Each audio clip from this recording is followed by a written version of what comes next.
Hello everybody, this is Hammer Striker here. Today I've got something a little bit different on the table. This is a SIRT Performer training pistol. So let me show you a few things about it. First off, it's not a real gun, it's a training gun, so I don't have to show clear because there's no way to chamber any ammunition in this. The purpose behind this thing is it's actually a pretty cool concept. It's for training trigger control, grip, sight control, possibly introducing newer shooters to safe handling of a firearm.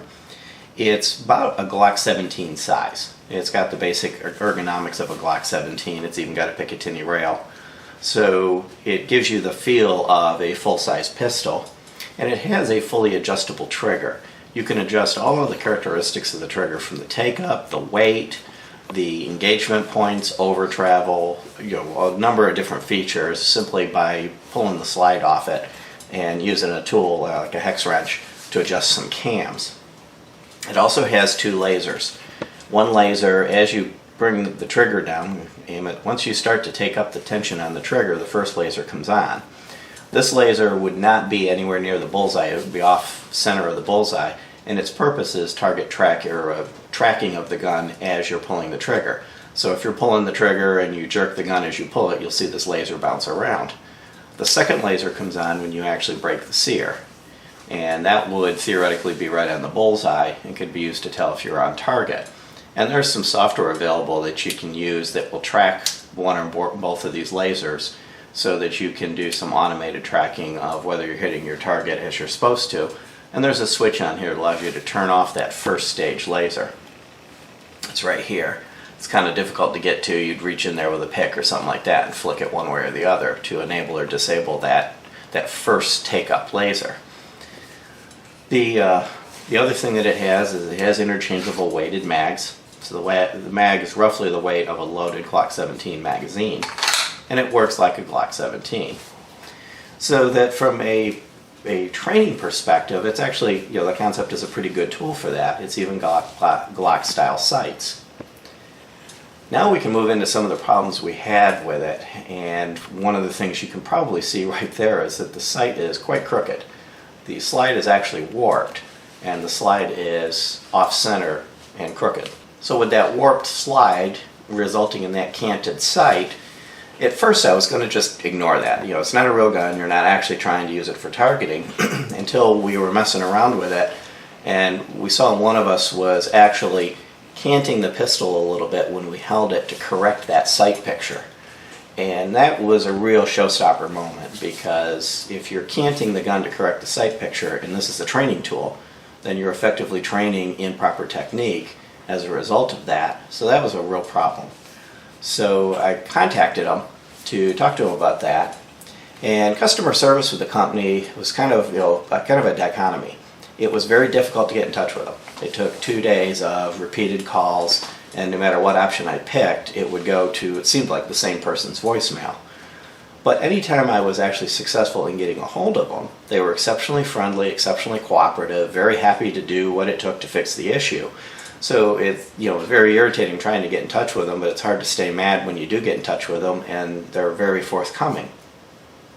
They offered to send me out a replacement slide. This is just a plastic hood. They call it a slide because that's what it kind of looks like, but it's just a plastic hood. They offered to send me out a replacement hood, which they did, and I received it. It's right here. And I thought, cool, we're going to be, past that issue. So I went to put the slide on, which it just clips on the top, and then there's 2 pins that go through it to hold it in place. And that's where the happiness ended. The hole centers from the forward hole to the hole at the back are off by about millimeter or 2 millimeters between this replacement slide and the one that's already on there. So I could put the front pin in or the rear pin in, but there was no way I could put both pins in because the holes were off center. So you can see here, I kind of got it a little bit closer. I've lined up the ridges at the front and the back, and both slides are a little bit warped, so it's going to be a little bit off, but you can see that the front hole is pretty well centered on these 2 lined up. And if you come back to the back hole, you'll see that they're significantly off from one another. And again, I may have it a little bit forward or a little bit backward, but the basic gist of it is the hole centers on the replacement slide are 1 to 2 millimeters different. It's a little bit, the hole center is a little bit longer than on the original one. So I was unable to install the replacement and put the pins in. When I put the replacement on and just held it by hand, it did appear that it had resolved the rear sight issue. It wasn't warped at the back, but it was unusable without having to try to drill these holes out, and then you might have some slop and some movement in it that would kind of bring back the original problem. So at that point, coupled with one other issue we noticed with this, and I didn't notice it as much as Hammer did, if you look, and it's going to be kind of hard to show this, if you get a right angle, you see how the magazine release sticks up significantly more than a Glock 17 would, and it's got very sharp edges. Now with my hand, my thumb doesn't reach it unless I actually force it to reach around and get it, and that's true of a Glock 17, so that's nothing to do with this. But Hammer's got much larger hands, and his thumb would come over to it while he was holding the gun, and these edges would bite into him. So I looked into maybe possibly trimming this down, and I can't shorten it. It's the way it's made. It can't be shortened. I could bob the edges and take some of the bite out of it. But I started to kind of question the level of quality control.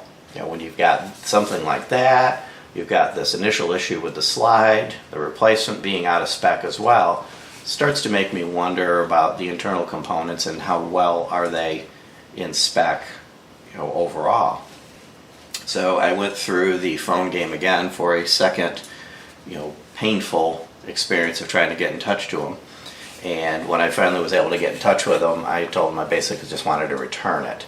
And they agreed. I got no hassle. They did offer to allow me to send the gun back in and they would fix it.